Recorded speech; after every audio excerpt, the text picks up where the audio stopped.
As a certified man-eater, my philosophy was simple: a good time, not a long time. Physical? Absolutely. Catching feelings? Hard pass. I never expected to crash and burn for Rowan, the golden retriever of the swim team. I willingly cleared out my roster just to play house with him. My eyes traced the sharp cut of his chest, dipping down to his abs and that unfair, deeply carved V-line. I grabbed the hem of my dress and yanked it over my head, letting it pool on the floor. Rowan's gaze instantly darkened, heavy and consuming. The sweet, golden boy vanished. His breath hitched, the sound rough and jagged in the quiet room as he spoke. Let a man handle that. Chapter 1. Settling down? Not in this lifetime. Please, look at me. Flawless skin, legs for days, killer curves, and the literal blueprint for the coquette aesthetic. I was the absolute CEO of roster management. I couldn't buy toothpaste without 3 guys asking for my IG. I kept a solid rotation of a dozen guys in my DMs, weeding out the weak ones every month. Then, I froze. Holy shit. Who was he? That skin, that jawline, that build. I let my gaze drop, taking a subtle, sweeping look below his waist. Damn, he was packing. I leaned into Harper, layering on my most sickeningly saccharine voice, begging her to get his number for me. Fuck off, she said. Fine, I'd do it myself. A cold draft hit the back of my neck, bringing a bad premonition that settled deep in my gut. And yep, the universe hated me. The absolute second I hit the pool water, my leg completely seized up in a brutal cramp, right as I was closing in on my target. One more meter, and I could have feigned a delicate, helpless swoop right into Rowan's arms. Instead, I was thrashing and sputtering like an absolute idiot. Right before I blacked out, I clawed frantically at the water until my fingers finally curled into fabric. Where's my catch? Where is he? I asked. Harper leaned into my line of sight, rolling her eyes so hard they almost got stuck. Your catch thought you were literally craving seafood. He went to get you spicy takeout. What? Is this a riddle? You passed out and woke up mumbling about your catch, she continued. I don't know whether to applaud your dedication to the roster or be disgusted by your sheer thirst. Wait, what? I didn't even get to touch him, and he just bounced? Hold on. My fingers were locked in a death grip around a clump of wet blue spandex. Holy shit. Are these swim trunks? Rowan's panicked face right before I went under flashed through my mind. Fuck. So here was the million-dollar question. How did these come off? And who pulled them? Shame. A minute earlier and he would have caught me hooking my bra. Now I was fully dressed. Tragic. Really.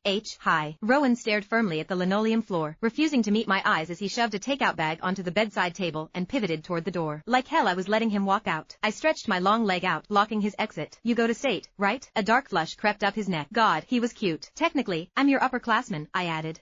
Maeve. Call me mommy. Huh? His head snapped up, staring at me, wide-eyed and lost. When it finally clicked that I was messing with him, the tips of his ears burned crimson. Oh, he was precious. I tapped a fingernail against the plastic bag. What did you get? It's from that famous spicy seafood place down the street. I thought you might like it. Jesus, this boy was going to be the death of me. I dug into the food, keeping my eyes locked on him the entire time. I deliberately dragged my tongue across my lower lip, tasting the spice. Damn, so tender. I loved it. Thank God this place used boneless fillets. With the way I was practically undressing him with my eyes, Rowan looked panicked enough to choke on a stray bone. I finished the last bite and let out a soft, satisfied sigh. I leaned back, looking up at him through my lashes. Thanks for this. I'm glad you liked it. It had been way too long since I'd played with a golden retriever this pure. I let out a soft, breathy laugh. I wasn't talking about the food. Then what? Chapter 2. I curled my index finger under his chin, tilting his face up as I let my voice drop into a soft, liquid purr. Take a wild guess. A dark, furious blush dragged up his clean-shaven neck, swallowing his cheeks. God, I hadn't even started playing dirty yet. He was so young, so fiercely out of his depth. A boy this pure was practically begging to be devoured whole. I closed the distance, letting the heat radiating off his skin hit me. A fine sheen of sweat gathered on the bridge of his nose, whether from the spicy food or the sheer proximity. I didn't care. He was gorgeous down to his pores. I'll take good care of you, I said, snatching up my phone and sliding into his contact. What's your name, golden boy? Rowan. I tapped the tip of his nose, slipping my hand into his front pocket to fish out his phone and type my name in. Wifey, that's the only name you need to know. I leaned in and pressed a quick, claiming kiss to his lip, marking my territory. I hadn't even unleashed a fraction of my playbook, and I already had him wrapped around my finger. Clubbing and shopping took a massive backseat. My newest obsession? Winding Rowan up just to watch him unravel. On our first official date, he waited downstairs. I took a dangerously long shower, swapped outfits 3 times, and perfected my makeup. A full hour ticked by, and my phone didn't buzz once with an impatient text. I stepped out of the elevator and instantly spotted him. Rowan wore a crisp white varsity jacket, looking criminally handsome and ridiculously wholesome. He stood intensely hunched over a claw machine in the lobby arcade, completely oblivious to the huddle of girls whispering and staring at him. One brave soul adjusted her top, flushing heavily as she stepped up to shoot her shot. Oh, hell no. That was my target. These college freshmen didn't stand a chance. I closed the distance in 3 long strides, hooking my arms firmly around his neck and planting a loud, unapologetic kiss right on his cheek. The girls gaped at me, a messy mix of absolute shock and bitter jealousy. I flashed them a razor-sharp smile. Good. I hated marking my territory twice. Rowan jolted, a deep red flushing the back of his neck as he reached into the prize chute and pulled out a small, plush white bunny. I just won this. For you. I gave his nose a playful squeeze, flashing my sweetest smile as I invaded his personal space. Winning a stuffed bunny is boring, Rowan. Catch me instead, and we can make babies. A collective gasp echoed from the peanut gallery. They probably thought I was absolutely shameless. Let them. I owned the game. Their opinions meant literally nothing to me. Rowan snapped his gaze toward the floor, the tips of his ears burning bright red.